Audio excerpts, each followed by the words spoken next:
Daphna, thanks for being here on the Courage of a Leader podcast today.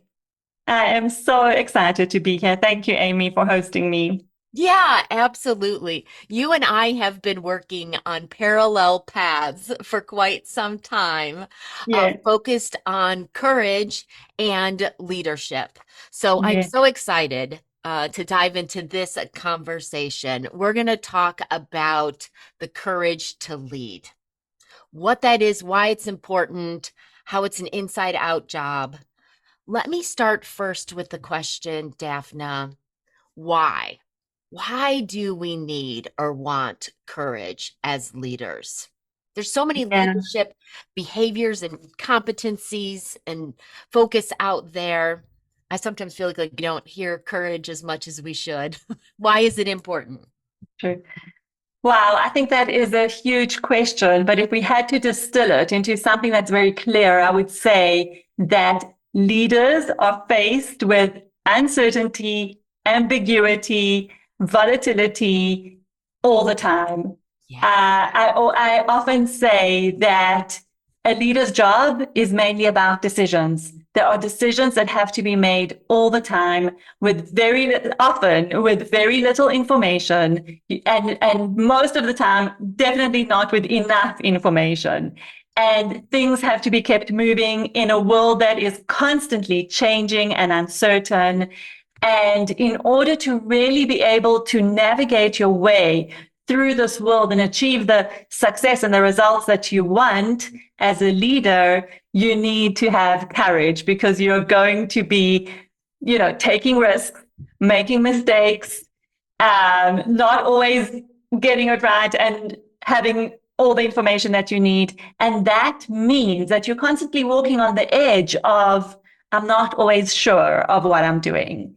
And for me, that requires courage. It's the courage to know and to own that and to understand that that's just part of the landscape, and the courage to then take a step, even when you're not sure, even when you're afraid, even when you don't exactly know what to do.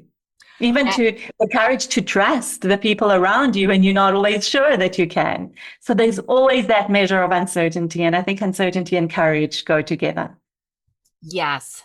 Every cell of my body is nodding along with everything you just had to say, Daphna. And when you started talking about the uncertainty that comes up for leaders in their day to day, I just was really thinking about the layers of that, right? Uncertainty in our marketplace. All of a sudden, there's a supply chain issue that we didn't have a week ago. Right, Team dynamics that can come up. What can come up with right. individuals? They're having a bad day, they got bad news. They're all of a sudden reacting and responding in a way that you didn't expect or is unusual. And all those decisions about how to respond to what's going on in the moment. Even the decision of, am I going to stop and handle this right now? Or is this not the priority? Or is this Right. the other thing, let Yeah. alone Yeah. when to handle things, let alone what you're going to do about them? And really agree, in today's uncertain world, there's so much ambiguity. We have to be taking risks. We have to be trusting those around us, and they might be new team members, right? And you said, even when, right? Even when there's that uncertainty, we still got to be moving Yeah. forward and making those choices. And I love what you say. There are three main layers over here. The one is the kind of business layer and the business context and working with external circumstances that come in. As you say, the markets change, suppliers let us down, our client cancels a big contract. All of those things are business related uncertainties or where you need courage to understand the next step.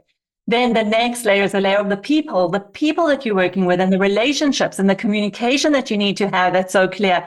And again, it's all the different stakeholders. It could be your team, it Yeah. could be your clients, it could be your board members, investors, wherever you're at. But it's really how do you have courage in the face of those relationships and really, being able to connect with people and get them working with you or aligned with you to create what you want to create.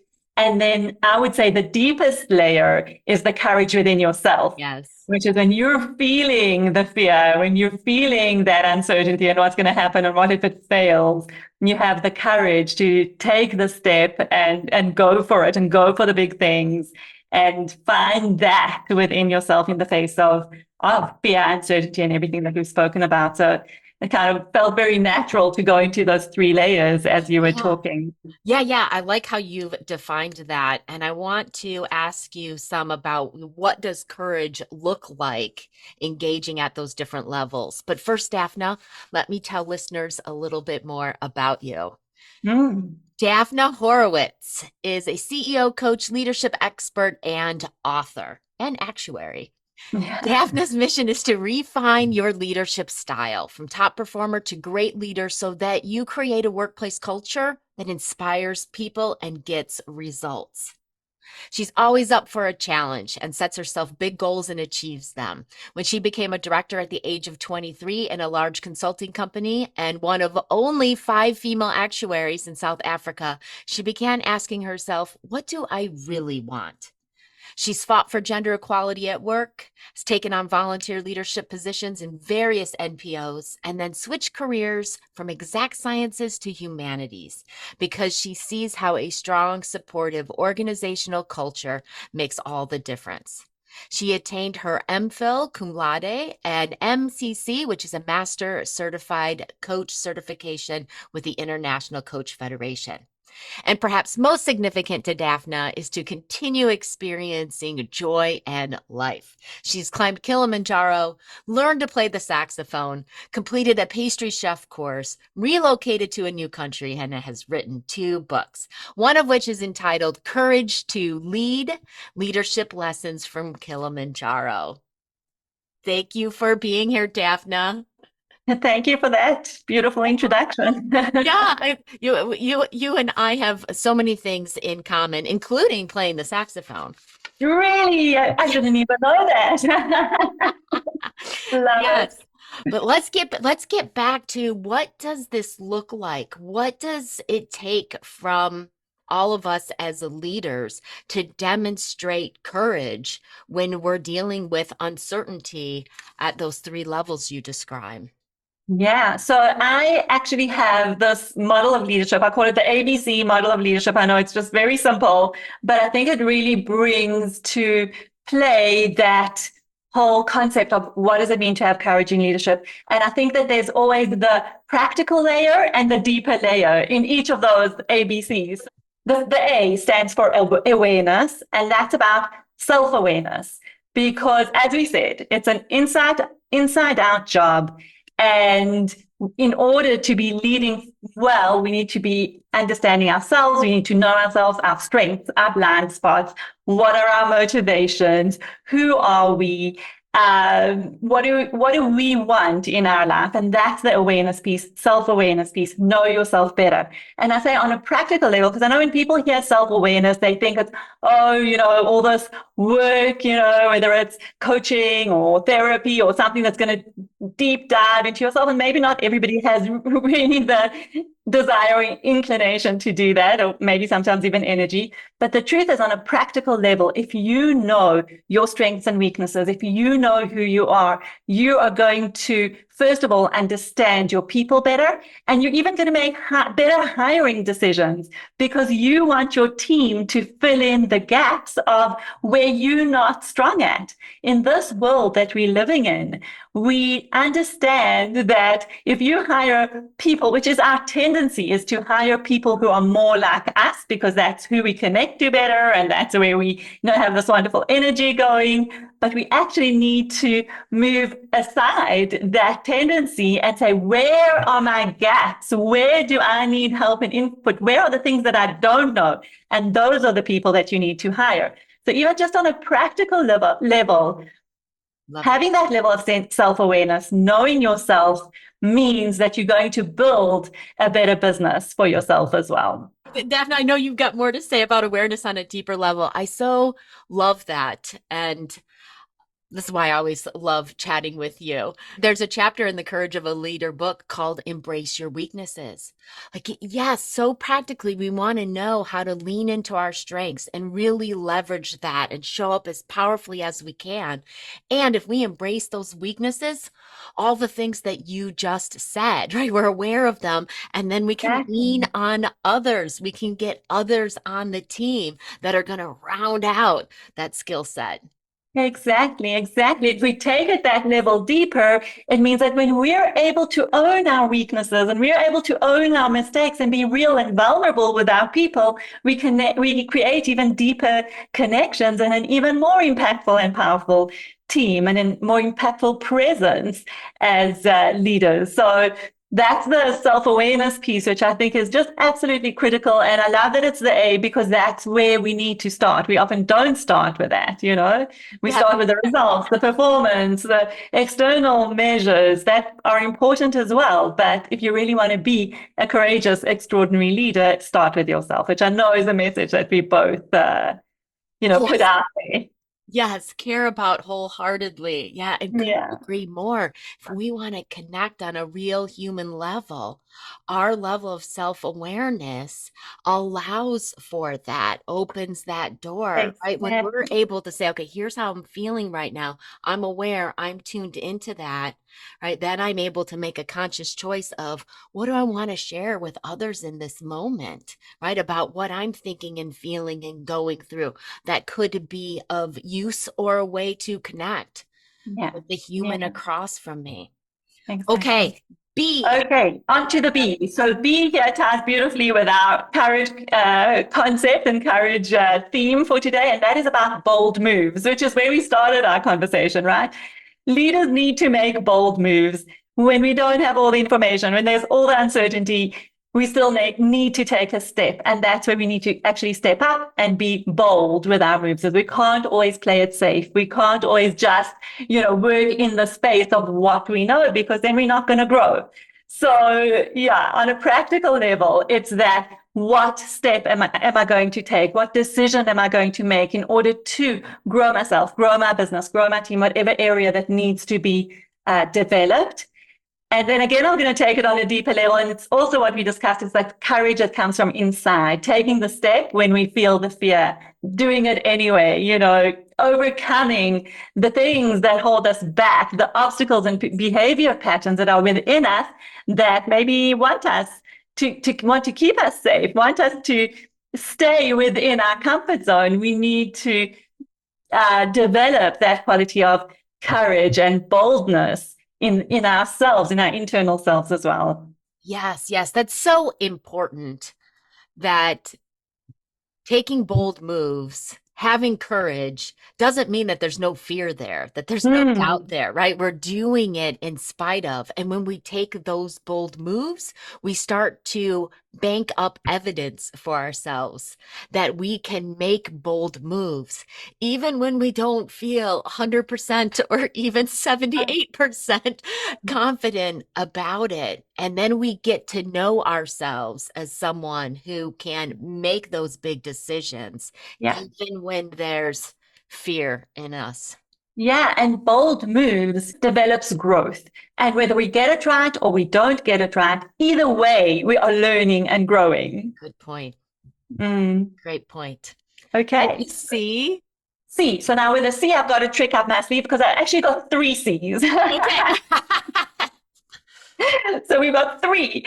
The first one is communication. And again, I think it's just something when we work with leaders, when we work in the leadership space, communication is key. You need to be able to communicate clearly, have a strong message, understand what you're talking about so that other people will understand you.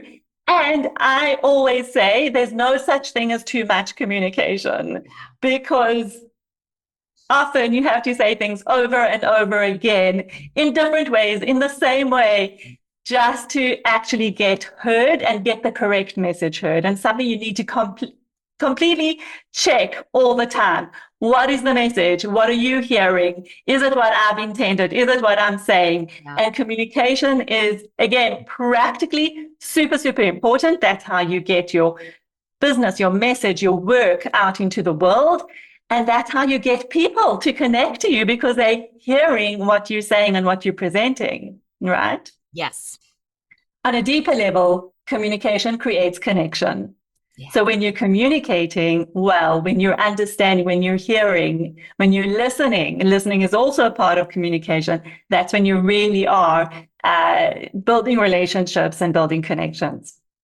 And that's actually my second C. Yeah. That's connection, because I Okay. think it deserves its own attention. Communication is the way to build, one of the ways to build connection, but we can't ignore the value of connection in leadership, which is your networks. It's the people that you're impacting. It's the people that are impacting you. It's that synergistic relationships that you need to have with people around you, and you need to pay attention to that as a leader because it's critical to your success.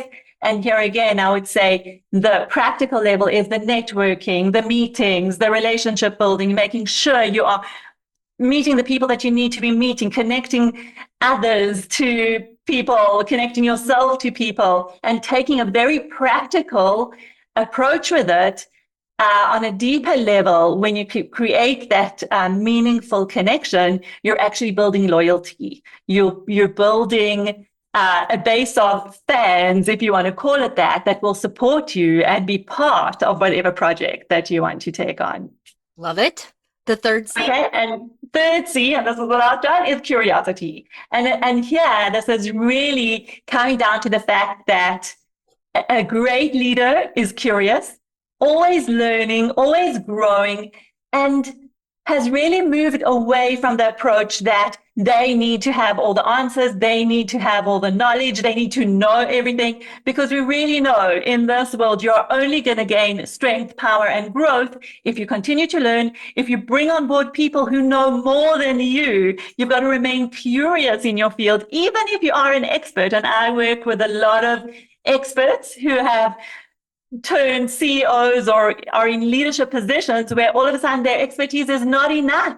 They've performed really well based on their level of knowledge and expertise. But to really be successful and go to that next level, they need to develop leadership skills around other areas and bring in people in the areas that they don't know that much about. So it's really understanding your expert status has got you to where you are today, but what more do you need in order to get to that next level? And for that, you need to remain absolutely curious.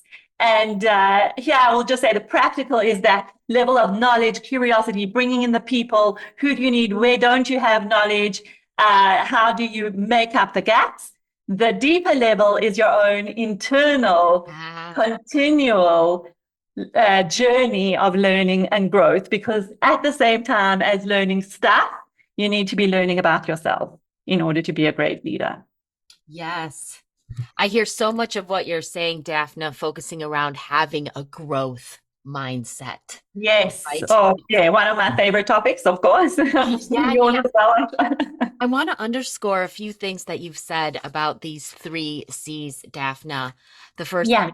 communication, right? Really making sure that that is two-way, right? That you're hearing from others. How are they interpreting the messages? Yeah, and that this needs to be repetitive. I know so many leaders who tell me, I've told I know. I love that. When I work with someone, they go, but I've said this so many times. Why are they not hearing me? And I say, just say it again. tell Just them say it again. again, right? Yeah. Use a few different words, a different medium, right? And you will find that moment where it gets in. Yes. Gets in. And love the connection, right? Not only the connection with our network, right? And building those connections and being intentional about that over time. I'm often encouraging people to map their stakeholders and indicate for themselves what kind of relationship do I have with them, right? Are we Yes. aligned in our thinking around key aspects of my work, right? How strong is that relationship? Could I influence them? Because we've been talking about uncertainty, Daphna, that uncertainty comes in, we're not sure how to do something, can tap into people in our network. What do they know about it? What is their perspective on it? So you can have different people weighing in that can help you with making those bold Yeah. decisions. And Amy, if I can add on to that, I think we've been really focused on, business leadership context, but every business leader needs to look at their personal connections as well. So when you do the stakeholder mapping, Mhm. don't leave out your personal connections and how much they're contributing because, maybe your personal connections won't be able to give you that help that you need or that advice that you need that's relating to a business problem, but they will give you that support and encouragement and love when you are going through a stressful time, and being able to express that and bring them into your world is also just as important. That's a great point. Our personal connection, where we get support, Yeah, right, really helps us to be resilient and right. refuel and be able to show up over time. Really important. Curiosity. I like this. Mhm. See, keep learning not only from research, books, programs, right? But I love this learning from each other. Right? And that has us tuning in. And I mean, it will loop right back into the other C's, right? Connecting with folks Right, right, when right. when we're really looking, as every interaction can be an opportunity to learn something about ourselves, about the person, about the work that we're up to, right? That continuous development.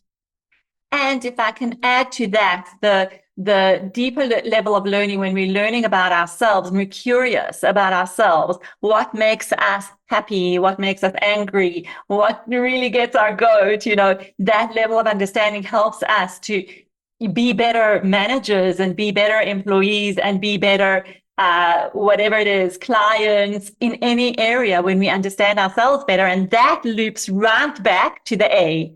Because when you're curious and learning about yourself, you go into that self-awareness piece once again. So it's almost like a spiral that can take you going deeper and deeper into this work. Excellent. So this is an invitation for everyone that is listening. Think about a step that you can take before this week is up, about how to raise your awareness.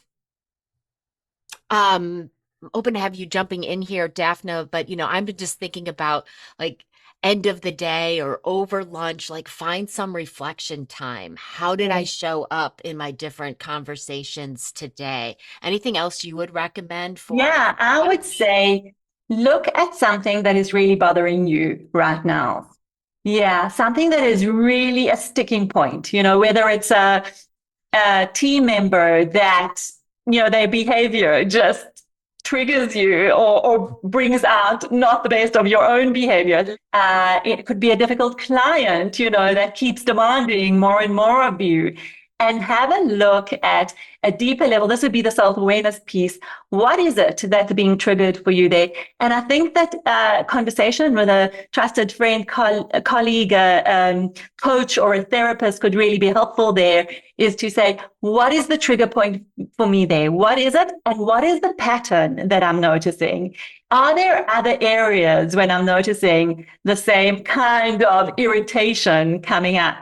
I worked recently with someone, I can quickly give an example, great? a client who needed to make some decision. And I noticed that her thinking was very yes or no, very binary. And I said to her, I'm noticing some binary thinking here. It's either yes or no, but it's actually, there's a whole continuum here. And can you describe to me, okay, I understand the edges, I understand the yes and the no, but I'm not really seeing what's in the middle. And I said to her, do you notice this behavior in other areas of your life? And she thought about it and she said, you know what? It is a pattern that I'm noticing. So I said, how do you deal with it in another area where maybe you've had a little bit more success in, more flexible thinking? And we had a wonderful discussion about that. So that's my offer and suggestion and invitation to explore a sticking point. Yes. Ask yourself, do you see a pattern? Is there something that's indicating to you something that you recognize, something that you know about yourself, and try to look at where does it come from and how do you handle it in the different areas of your life. And that will give you clues for Yes. the area that you're feeling a little bit stuck or Love it. sticky around at the moment. Love it. Love it. I'm clear on some of my triggers. It doesn't mean the triggers go away, right? But No. then we can have a better chance of self-regulating in those moments. Exactly. The triggers are not going to go away, Amy. And I think that's so important to say. Triggers don't just disappear, but with self-awareness, when we are aware, oh my gosh, this is a trigger for me. I know there is something happening for me here. And it's not just this irritating person who doesn't know how to be polite or to ask nicely or to give clear instructions. No, it's not just that. There's something else going on here. And when we can look at that and say, okay, how can I be in relation to that? How am I going to relate to it and make it better for myself? Then that's a big step in that journey of self awareness and making some changes. Yeah, agreed. I'm excited to ask this question about how we grow in the area of bold moves because things are changing so fast. There is this uncertainty and we can fail, right? And we now, if we're at a certain level of experience in our careers, we've seen it happen. We've seen something not work out the way that we want it to. And maybe part of the answer here could be what you were talking about. Like sometimes with decisions, we think it has to be A or B, and we're not seeing some options in between, how scope could be shifted, or we could include part or this. You tell me, Daphna, what would be a way for people to intentionally grow and move forward in spite of fear and concerns? Yeah. Okay. So the first thing I want to say there is you've got to know yourself. So we always go back to self-awareness because you've got to know what your level of boldness is to start with. Yeah. Okay. So there are people who can make bold moves quite easily. They, not risk averse. They will happily take risks and see where it leads. And maybe they need more work around how do I pull back a little bit and not just move forward with every bold thing. That might be their bold move. But for people who are more risk averse, lack more certainty, which I think is probably the majority of people, we lack certainty before we move ahead. I do think my recommendation there is establish for yourself a think tank of different people that you can test your ideas with. Don't just be the only person always deciding by yourself. If you know what your tendency is, again, recognize your pattern, know yourself, know what shifts need to be made, and then bring a think tank of people. It doesn't have to be a lot of people. It can be 2 or 3 people that you trust, that you know think differently to you, and that can help you to see a different perspective or whatever it is that you're dealing with and run it past them. And then end of the line of that kind of train of thought is to go back to your intuition. Always trust yourself. Don't be pushed to doing something that feels just too much out of your comfort zone to really feel secure in, but a little bit out of your comfort zone is okay. And that's what the think tank is there for. Yes, I love that answer. That's great advice. I sometimes have had to talk to leaders too about setting a due date, right? Okay, I'm going to decide by the end of the week. That'll give me Right. time to connect Right. with my think tank Yes. folks, Yes. right? And Yes. here are the perspectives that are going to be most important given the type of decision I'm making right now. Exactly. To do that, I'm going to Exactly. sleep on it and then making my decision on Yeah. Friday because it can be really easy to just keep pushing. It's true. It's true. And there are many, and here's something that makes me think of another client I was working with where we did a 360 feedback exercise, which is an exercise where you get feedback from people around you. He thought he was a great decision maker. He thought he makes decisions quickly and he moves forward or whatever. One of the biggest pieces of feedback that came from that exercise was that he doesn't make decisions and he holds up processes and he's a real bottleneck for anything moving forward because he won't make a decision until he has all the information. And that was a big eye opener for him. So here I would say, actually do some research.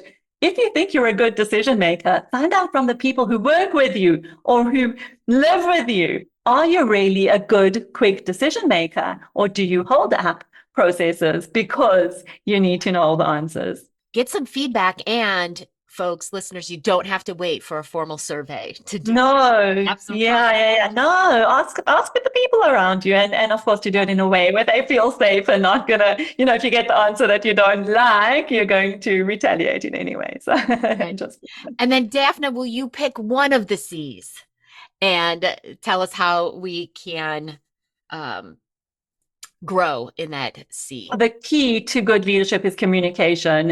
And I Okay. think it's a pretty good one to just, with a few quick things, you can improve your communication. So, as I said, there's no such thing as too much communication. Even when you're not sure, even when you don't have all the information. I mean, that's also something that I hear a lot, but I don't know the answer. I don't know what to say. A company is going through a change process or a restructure, and you don't know where it's going, and you don't have all the answers, and you don't know what the future holds.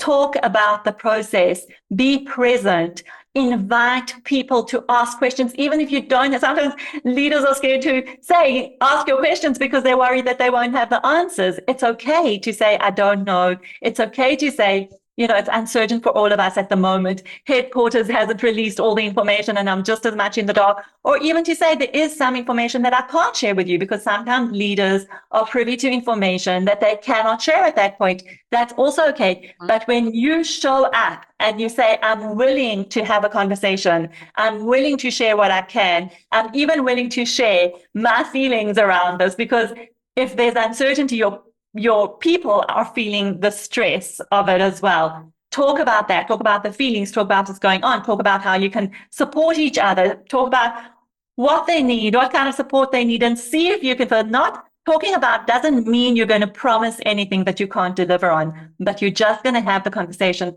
surface the things, because that gives people a level of comfort, security, and safety. Just knowing that they can have the conversation, just knowing that their leaders are going to be honest and open with them. And for me, that's a critical leadership skill. Yeah, I couldn't agree more. Whether we ask them or not about what they're thinking or feeling over there, and whether we know or not, they're still thinking or feeling that over. So it's Exactly. better that we know than not know. So I love what you had to say. Repeating key messages, communication. Ask yourself, like, what other ways could I communicate this? Because we have our go-to ways that we feel comfortable with, but those around us might have other preferences regarding communication. So for key messages, key initiatives, what other ways can you communicate? And just go around to your team members and your key colleagues and stakeholders and just ask them, what questions do you have about it? What's your latest thinking? Not Exactly. knowing what they might say, let's just find out and connect in that way. Exactly. Absolutely. Daphna, thank you for being with me and us on the Courage of a Leader podcast today. You've given us so much good information about why courage is important in leadership, what it looks like at different levels, and some really practical how to's, how we can intentionally develop our courage. Thank you so much. Thank you, Amy. I've just had so much fun having this conversation with you. It's really, really great to connect with you. And I think this is a topic that's so important. And I'm glad your listeners will have value. So thanks for joining us, everyone. Yes. Thanks, Daphna.